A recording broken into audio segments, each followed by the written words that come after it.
अस्सलाम वालेकुम, welcome back to my YouTube channel. तो उम्मीद है कि आप सब खैरियत से होंगे। तो आज मैं आपके लिए चने फ्रीज़ करने की रेसिपी लेकर आई हूँ और हमने इसको किस तरह फ्रीज़ करना है मैं आपको बताऊँगी। और आएँ शुरू करते हैं। बिस्मिल्लाहिर्रहमानिर्रहीम। तो पानी हमने चूल्हे पे देगचे में रख के चढ़ा दिया है और ये हमारे पास 3 टीस्पून चीनी है और 3 टीस्पून ही हमारे पास नमक है।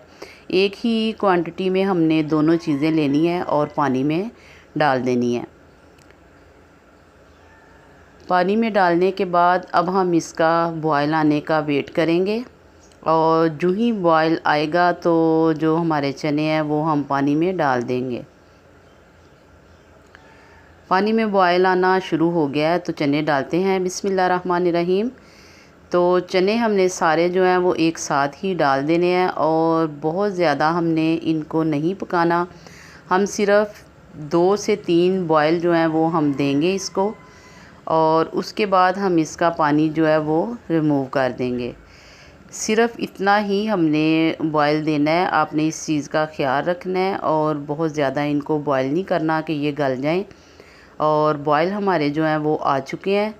तो अब हम इसका पानी जो है रिमूव कर लेंगे। आप किसी भी प्लास्टिक की टोकरी में या जिस तरीके से आप इसका पानी रिमूव करना चाहें आप कर सकते हैं। तो अब मैं इसका पानी जो है वो चनों का रिमूव करती हूँ। तो मेरे पास ये एक चावल छनने वाली छन्नी है जिसमें बॉयल करके चावल भी हम चावलों का पानी भी उतारते हैं। तो उसी तरीके से हम चने जो हैं वो भी उनका पानी भी निकाल देंगे। तो ये देखें माशाल्लाह पानी हमने जो है इसका रिमूव कर दिया है। और अब हम ये जो चने हैं इनको खुला बर्तन ले लेंगे। आप कपड़े पे डाल लें, आप परात में डाल लें, आपको जो चीज़ अच्छी लगे आप उसमें इसको खुश्क कर सकते हैं। मेरे पास ये 2 अदद परात हैं। मैंने इनमें चने डाल के इनको फैला दिया है और इनको अच्छे से खुश्क कर लेना है। और आपके पास अगर कोई मलमल का कपड़ा हो तो वेल एंड गुड, उससे आप इसको अच्छे तरीके से हाथ की मदद से खुश्क कर सकते हैं। इस तरह ऊपर नीचे करके इनका पानी बिल्कुल खुश्क कर देना है।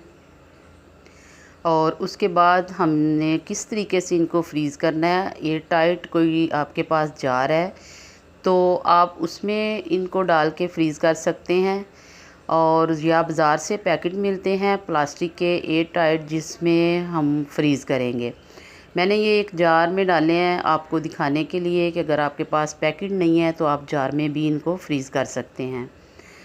और दूसरे जो इनका है पैकिंग का तरीका वो हम इसमें करेंगे। एक जार में डालेंगे और एक जो पैकेट है हमारे पास ये किलो किलो के पैकेट थे तो मैंने इनमें डाल दिए हैं। इनको फ्रीज़ इसी तरीके से करेंगे। आपने भी इस तरीके से करना है और इंशाल्लाह ताला कोई स्मेल इसमें नहीं आएगी। आप जब भी पकाएंगे, जब भी कुकिंग करेंगे तो आपको बहुत मज़ा आएगा। कोई स्मेल नहीं आएगी, बिल्कुल ऐसे जैसे अभी हमने चने फ्रेश मंगवाए हैं और फ्रेश पका रहे हैं। ये तरीका बहुत अच्छा है और यही तरीका जो है आप इसको तकरीबन 3 से 4 महीने तक इस्तेमाल कर सकते हैं। और व्यूवर जो मेरे चैनल पे नया है मेरे चैनल को सब्सक्राइब करें, लाइक और शेयर किया करें, कमेंट्स में बताया करें कि आपको हमारी रेसिपी कैसी लगी। अपनी दुआओं में याद रखें, अपना बहुत सा ख्याल रखें और मुझे इजाज़त दें। नई डिश के साथ फिर हाज़िर होंगी। अल्लाह हाफिज़।